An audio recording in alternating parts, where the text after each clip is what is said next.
En Radio Intereconomía, Educación para el siglo XXI. Un programa presentado por Mamen del Ojo. Muy buenos días, sean todos bienvenidos a este tiempo que en Radio Intereconomía dedicamos a la educación. Educación para el siglo XXI. Como todos los sábados nos hemos trasladado hasta la localidad madrileña de Villaviciosa de Odón, al Eurocolegio Casby, que nos abre las puertas de su salón de actos, desde el cual realizamos este programa hasta las 12 del mediodía. Y rápidamente repasamos algunas noticias del entorno educativo que han sucedido esta semana.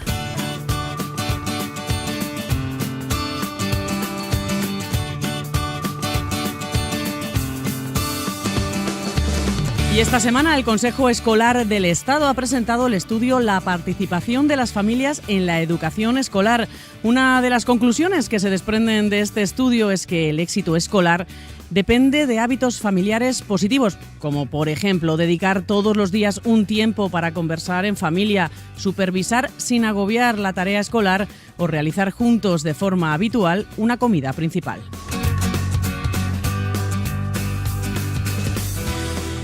Tres aniversarios hemos celebrado esta semana. 90 años de la Declaración de Ginebra de 1924, 55 de la Declaración de Derechos de los Niños y 20 años de la Convención de los Derechos del Niño. En todos ellos queda recogido el derecho a la educación para todos los niños del mundo. Y a pesar de esto, según datos de UNICEF, 58 millones de niños y niñas entre 6 y 11 años no van a día de hoy a la escuela. Del total de niños que no acuden al colegio, el 80% vive en el África subsahariana. Un problema, el de la falta de escolarización, que afecta más a las niñas que a los niños.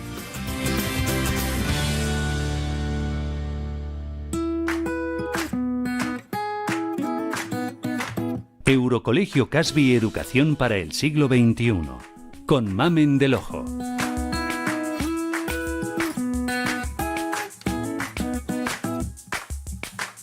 Vamos a abordar hoy en este programa Educación para el siglo XXI un tema bastante duro. Según datos del Instituto Nacional de Estadística, en el año 2013 se produjeron en España 95.427 divorcios y 4.900 separaciones.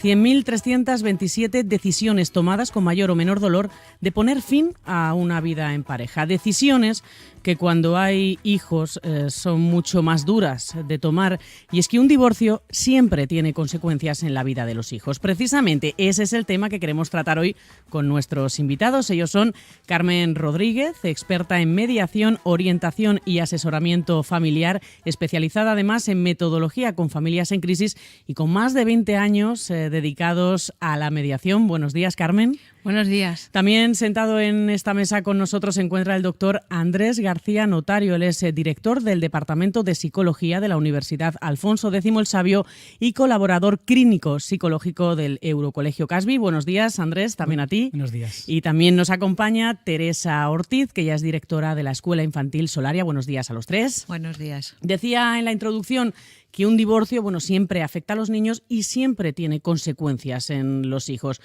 pero no tiene por qué generar traumas, ¿no es así, Carmen? Efectivamente. De hecho, lo peor para los niños es esa situación previa al divorcio que tiene que ver con el conflicto parental. Eso genera muchísimo mayor impacto emocional y muchísima más carga psicológica que el divorcio en sí mismo. Por lo tanto, el proceso que va desde que se empiezan a iniciar las discusiones, el conflicto, la diferenciación entre los padres hasta que se llega al divorcio, eso es clave para luego el resto de los desajustes que puedan dar lugar a los niños.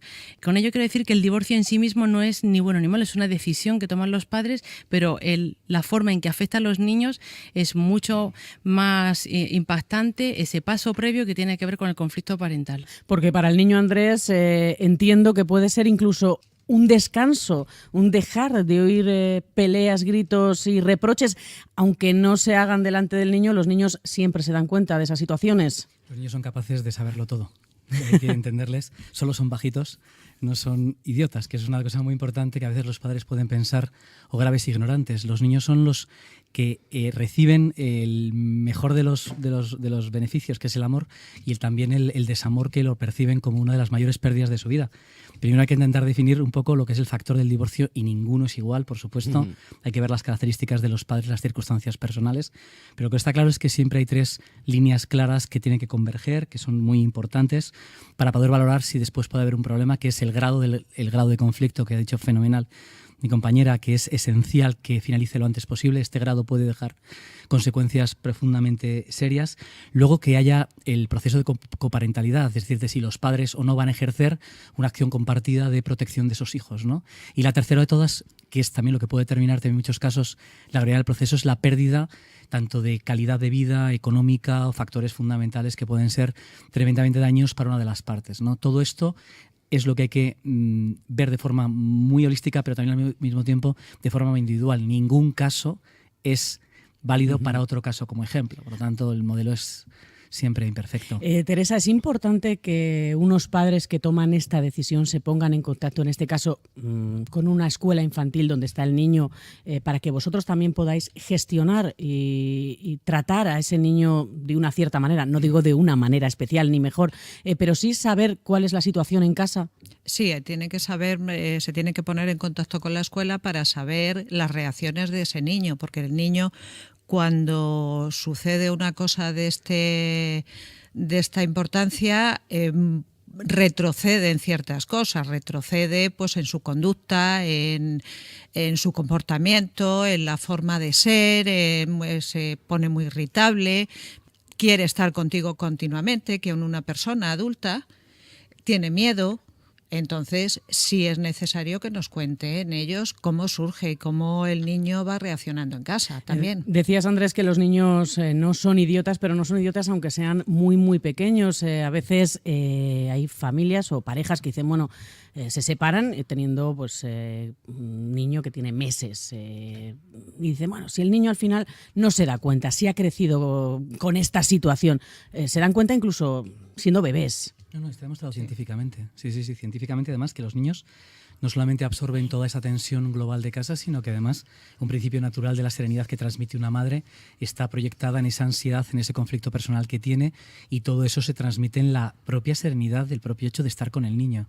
Los niños, claro que sienten el conflicto, no lo entienden ni lo comprenden como tal, pero sí que viven, lógicamente, esa pena profunda que puede sentir uno de los miembros de la familia, y esa pena profunda se transmite. Dicen que solo aquel que tiene es el que puede dar. Pues si tienes pena, evidentemente entregarás pena a tu hijo, ¿no?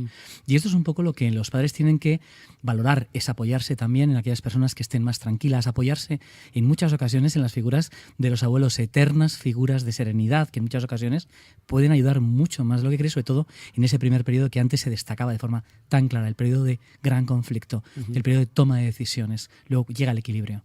Y siempre que yo creo pensar en un elemento positivo. Se pueden ver los divorcios como una perspectiva de mejora para todas las partes, pero doloroso es y mucho. No olvidando que es una decisión de adultos en la que están afectados los hijos producto de un amor. No hay ex-hijos, hay expareja. Y esto sí que es un elemento tremendamente Eso es muy importante dejarlo claro. Sí. La figura del ex-hijo, ¿no? Yo dejo de convivir con mi pareja, pero tu hijo sigue siendo tu hijo. Y tú vas a seguir siendo madre. Tampoco existe la figura de la exmadre o el expadre. Claro. Los padres son padres y son hijos siempre. Creo que hay que dejárselo claro a los niños. Es posible transmitirles esa información y que el niño lo entienda. Es decir, tú siempre vas a ser hijo de los dos. Sí, desde un primer momento. De hecho, si esto en algún momento generase alguna duda, destrozaría psicológicamente al niño, ¿no? Los niños necesitan seguridad, saber quiénes son sus figuras de referencia, y que esas figuras de referencia como tal van a estar siempre ahí, pase lo que pase. Esa es la necesidad que tiene el niño, de buscar la seguridad afectiva en sus padres también, y todo tipo de soportes y de apoyo. Cuando se le plantea al niño que los padres se van a divorciar, lo primero que se rompe es: o pierdo a uno, o pierdo a los dos, o qué pasará con mis figuras. O es, perdona que te interrumpa, o es culpa mía. Esa sensación de culpabilidad se da mucho en los niños. Antes de que yo estuviera, ¿mis padres se peleaban? Esa pregunta se la hacen muchos niños. Eso es un mecanismo también que tienen ellos para poder justificar qué es lo que está ocurriendo, porque como comentaba Andrés, los niños tienen un concepto de las cosas diferente a los adultos y en su mundo tienen que justificar las cosas que están ocurriendo. Lo primero que se le pasa por la cabeza es seguro que he hecho algo malo y motivado por ello, mis padres, que siempre me regañan cuando hago algo malo, esto puede generar conflicto entre ellos, ¿no? Y hacen ahí como una relación causa-efecto que es muy, muy peligrosa. Por eso es muy importante estabilizar siempre la relación en los niños, no poner nunca en que te portes bien o te portes mal, te quiero o no te quiero, porque no son condiciones previas y eso les va a dar el soporte que van a necesitar para estas situaciones de crisis. ¿Cuál es la mejor manera de decirle a nuestros hijos que nos vamos a separar o divorciar, que papá y mamá ya no van a estar juntos porque, bueno, pues han dejado de quererse? ¿Es posible decírselo de alguna manera que al niño, bueno, pues sea menos perjudicial o estrese menos al niño? Yo creo que la receta no existe, ¿no? La receta perfecta no existe. Lo que sí creo... Pero sí las técnicas, sí la técnica o el camino que debemos llevar. Y sobre todo la petición de ayuda. Si no sabes cómo hacer las cosas, pide ayuda a mediadores, pide ayuda a profesionales. Incluso en la misma escuela son grandes profesionales de lo que es el manejo propio del niño y sobre todo ser muy generosos a la hora de trasladar la información con la seguridad específica. Es decir, si se va a hacer y de qué forma se va a hacer. Contar las cosas con la máxima claridad, pero también pedir el apoyo ordenado de todos esos, desde el centro educativo, que lo sepan los gabinetes psicopedagógicos, la directora de la escuela infantil. Es decir, que si se va a participar en un proceso tan complejo, que se cuente con aquellos profesionales que en un momento determinado son sus maestros, son sus profesores o son los elementos de familia que pueden dar apoyo a toda esta decisión. Existe la forma de hacer mejor las cosas, indiscutiblemente. El amor se puede finalizar, pero se puede trasladar al hijo la garantía absoluta de que va a seguir siendo querido. Este es el elemento fundamental para ese proceso. Y que luego, que esa convivencia se mantenga, se cuide las formas, que el padre o la madre, aquellos que estén el máximo tiempo posible en tiempos importantes, pero que el niño entienda claramente que es una decisión de adultos ajena a él y por supuesto que puede participar además en el proceso de ayuda. Nosotros, por ejemplo, en mediación es lo que más preocupa a los padres y el cómo se lo digo. De hecho, a veces se traslada la decisión o se aplaza por la angustia que supone y el cómo lo digo a los hijos.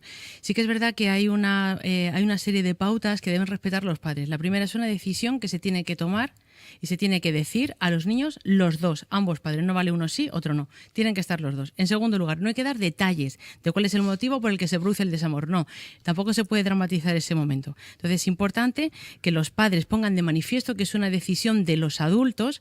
Por encima de todo siguen siendo padres y por encima de todo van a estar con sus hijos. Y también es muy importante lo que estaba comentando Andrés. La decisión tiene que ser planteada en firme. No vale decir, a lo mejor nos vamos a separar y reunimos a los niños. Eso es lo peor que podemos hacer.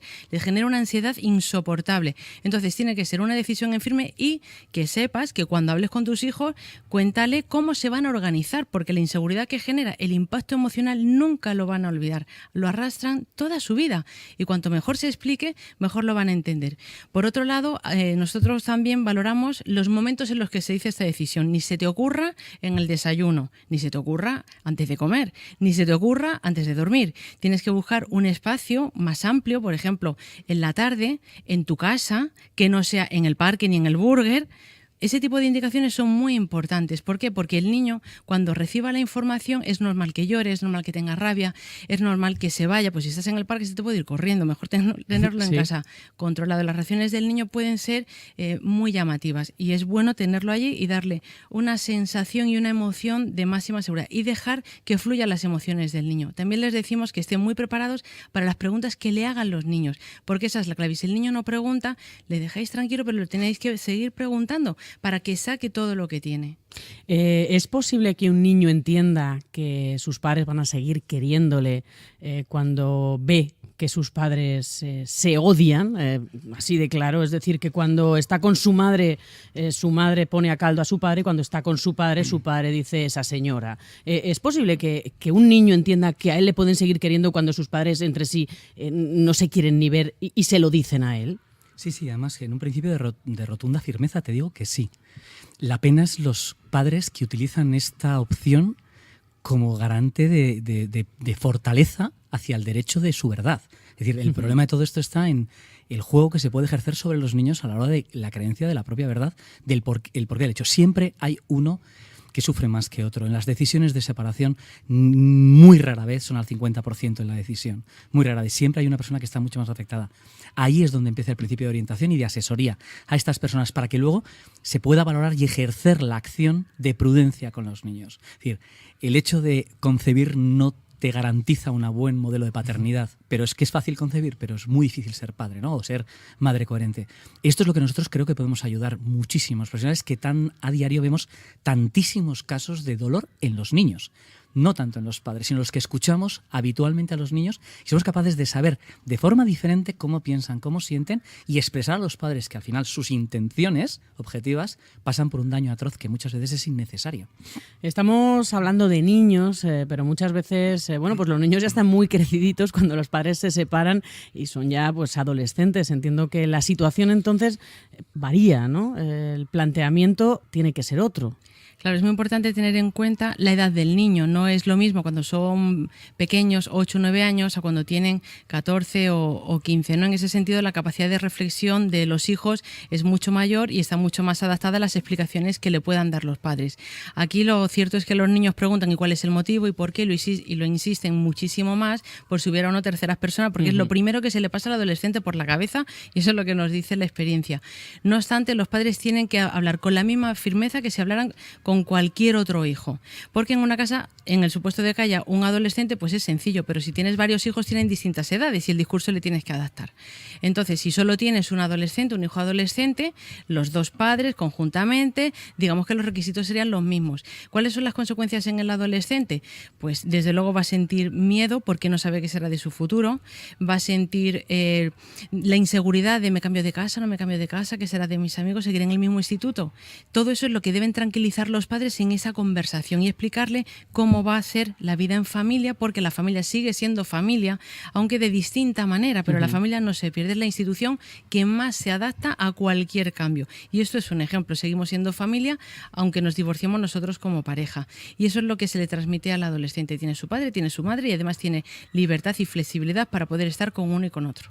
Una vez que se ha producido el divorcio, ¿qué conductas son las que nos deben llamar la atención? En el caso de los más pequeños, quizás vosotros en la escuela infantil estéis más atentos, en un niño pequeño y en un adolescente. ¿Qué es lo normal y qué es lo que llega a ser patológico que puede indicarnos que tenemos que acudir a un profesional? El niño lo transmite por el control de esfínteres, niños que ya no utilizan pañal, niños que comen solos, niños que duermen solos, niños que vuelven otra vez atrás, que les tienes que dormir, les tienes que poner el chupete, les tienes que poner el pañal. ¿Y vosotros esto, cuando notáis este tipo de cambios, se lo comunicáis a los padres? Sí, para ver qué ha sucedido en casa, que es diferente al comportamiento, porque el niño no tiene el mismo comportamiento que tenía hace unos días, o tenía hace un mes, o tenía hace 3 días.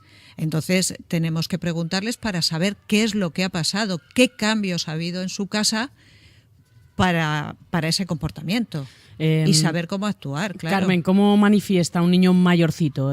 Claro, es importantísimo porque indicadores que nos muestran que los niños no están bien. Cuando un niño no habla jamás del otro progenitor, por ejemplo, va al colegio con un progenitor y no dice nunca nada del otro.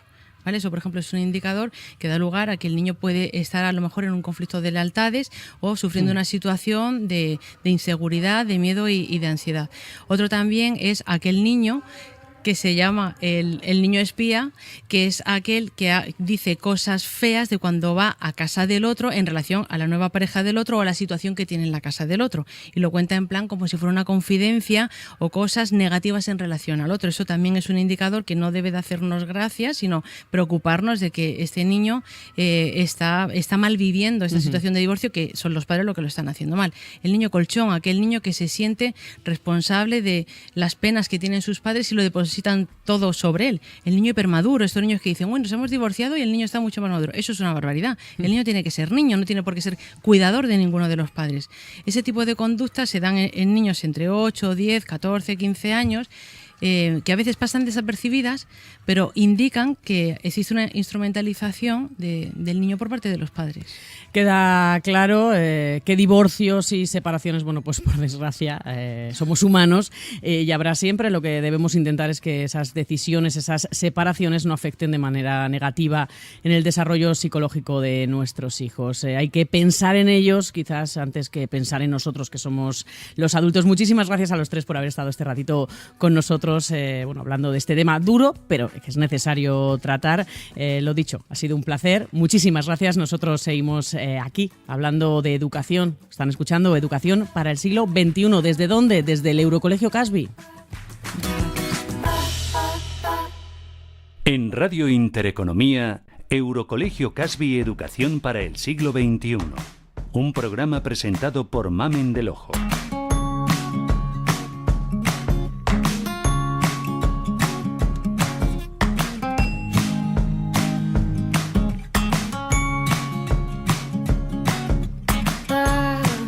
Puede sonar atópico, pero esto que voy a decir es una verdad como un templo. Los jóvenes de hoy son la generación más preparada de la historia de nuestro país. La generación mejor preparada en la peor situación económica. Si a esta situación económica le sumamos que vivimos en un mundo globalizado a todos los niveles y que las fronteras empresariales pues prácticamente no existen, los jóvenes españoles son cada vez más conscientes de que su futuro laboral está muy lejos de su casa. Es muy probable que se encuentre fuera de su país. Por esta razón se pone cada vez más interés en la formación intercultural. Hoy me acompañan tres jóvenes sobradamente preparados. Esto se decía hace muchos años. Ellos son Adriana Fernández, ella estudia cuarto de la ESO, Ana Santos, estudiante de tercero de la ESO, y Paula Barragán, de tercero de la ESO también, que acaban de volver de Tacoma, en Estados Unidos. Ahí han estado unos 2 meses de intercambio lingüístico. También nos acompaña Andrés Sánchez, él estudia segundo de la ESO y este verano ha participado en un intercambio lingüístico, esta vez más cerquita, en Alemania. Buenos días a los 4. Buenos días. A ver, uno por uno, ¿cómo habéis vivido esta experiencia? Vamos a empezar contigo, Andrés, que estás en minoría, no solo de género, sino también de país. ¿Cómo resultó tu experiencia en Alemania? La verdad que los primeros días un poco extraña porque, no sé, al cambio de idioma y como los padres siempre querían que hablásemos en alemán, pero al final te vas acostumbrando y te lo pasas muy bien al final. ¿Las sí. costumbres varían mucho entre Alemania y España? Costumbres familiares me refiero, el día a día. Yo creo que no varían tanto. Lo único, sobre todo, son los horarios y que las comidas son mucho más cortas, entonces hablan mucho menos. ¿Horarios, por ejemplo? ¿En qué sentido? No ¿Se sé levantan qué. pronto? Mucho más. El colegio empezaba a las 6 de la mañana y bueno, nos levantábamos a las 6 de la mañana y en las cenas empezábamos también a las 6 de la tarde y sobre todo, no sé a qué se debía, pero tomábamos casi todos los días arroz y pasta. Aunque parezca que siempre toman salchichas y cerveza. No. No, en las cenas era agua con gas normalmente y... ¿Agua con gas? Sí, agua con gas. Eso No en es nuestro gasosa, país no, es agua con gas en nuestro país no Sí. es muy común. No, a mí personalmente no me gusta. ¿Te nada. costó? Sí, ¿Qué es lo- yo qué es- tomaba leche. Eso está mejor, que es muy buena para los huesos. ¿Qué es lo que más te costó llevar? ¿Lo de las 6 de la mañana o lo del arroz? No, yo la ¿Lo has verdad llevado que bien? comer, sí, bien. Y luego creo que me adaptaba bien al horario. Lo único que como era en verano y casi siempre es de día, pues amanecía a las 4 de la mañana y anochecía a las 12 de la noche. Me ponía la alarma a las 6 de la mañana. Lo has Sí. llevado bien, me parece a mí. Bueno, vamos con nuestras otras 3 invitadas que han estado, bueno, hasta hace bien poquito, en Tacoma, en Estados Unidos. Ahora me diréis en el estado de Washington. Washington. Ahí hace frío, ¿no? Sí.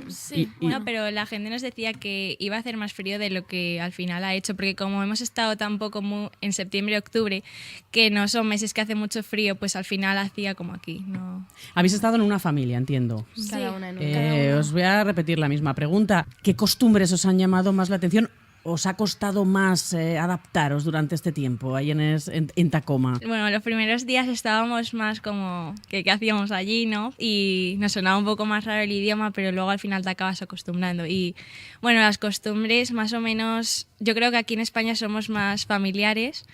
Y los horarios de las comidas también, como en Alemania, también comíamos a las 11 de la mañana y luego cenábamos a las 5:30, 6. Ya estábamos cenando y el colegio empezaba a las 8 y terminaba a las 3. ¿La comida qué tal? ¿Buena o...? Sí, la comida no era muy diferente. Y tampoco comen muchas hamburguesas y... O sea, otro tópico, ¿no? Las salchichas de los alemanes es un tópico y las hamburguesas de los estadounidenses otro. Había mucha que comían eso, pero tampoco era lo que más llamaba la atención. Además, nosotras estábamos en un colegio que era internacional, así que había muchísima gente de otros países y la comida era muy variada. Al margen del aprendizaje del idioma, que imagino que era pues el fin último de este intercambio, ¿qué otras cosas os ha aportado a vosotros Tacoma y a ti Alemania? Que no te he preguntado en qué zona de Alemania, hemos dicho Alemania, ¿dónde estabas tú? ¿En qué ciudad? En Bremen. En Bremen. ¿Qué En os ha un pueblo. aportado? Qué bonito, ¿eh? ¿Qué os ha aportado a vosotras Tacoma y a ti Bremen? Vamos a empezar por ellas, las vamos a dejar. Pues yo creo que una de las cosas más importantes es madurez, aprender a convivir con otras personas que hablan un diferente idioma y sobre todo sin estar al cargo de tus padres y a afrontar nuestros problemas por nosotros mismos. Yo pienso lo mismo, que ahora somos como un poco más independientes y yo también pienso que hemos madurado. ¿Creéis que es importante este tipo de iniciativas para conocernos mejor todos? Es decir, vosotras vais allí, pero ellos es que también vienen, ¿no? Sí. Ya en enero. Vienen en enero y de Alemania se han ido hace poco. Sí, hace 2 hace nada. días. ¿Ha sido intensa la despedida? Sí. Creo que sí, ¿no? Uno se hace más amigos cuando hace más intensa la amistad. Hombre, al estar en una casa con una persona, pues 2 meses que hemos estado nosotras, hemos cogido mucha confianza y mucho trato con esa persona, ya que vamos a estar otros 2 meses más. Y yo creo que sí que hemos cogido todas la demasiada confianza. Decía al principio de la entrevista, pues que muchos jóvenes hoy en día, un poquito mayores que vosotras, tienen que marchar, buscar trabajo fuera. ¿Vosotros entendéis que vuestra realidad laboral en un futuro, que os queda mucho todavía de estudiar hasta que empecéis a trabajar, pero veis eso como una realidad, el tener que buscar el trabajo, la vida laboral fuera de España, lejos de vuestro país? Sí, yo ¿Lo creo tenéis que asumido? Sí. Y eso es una facilidad que también nos ha aportado este intercambio, porque así ya tenemos un sitio, Tacoma, donde ir, que sabemos que nos van a tratar muy bien. Y Andrés en Bremen, ¿no? Sí. Seguro. Muchísimas gracias, Adriana, Ana, Andrés y Paula, por compartir con nosotros y con toda nuestra audiencia vuestra experiencia de intercambio cultural e idiomático. Nosotros tenemos que poner el punto final a esta edición de Educación para el siglo XXI. Eso sí, volvemos la semana que viene a la misma hora, aquí, al Eurocolegio Casby. Disfruten de lo que resta de fin de semana. Adiós. Eurocolegio Casby Educación para el siglo XXI. Todos los sábados de 11:30 a 12 de la mañana.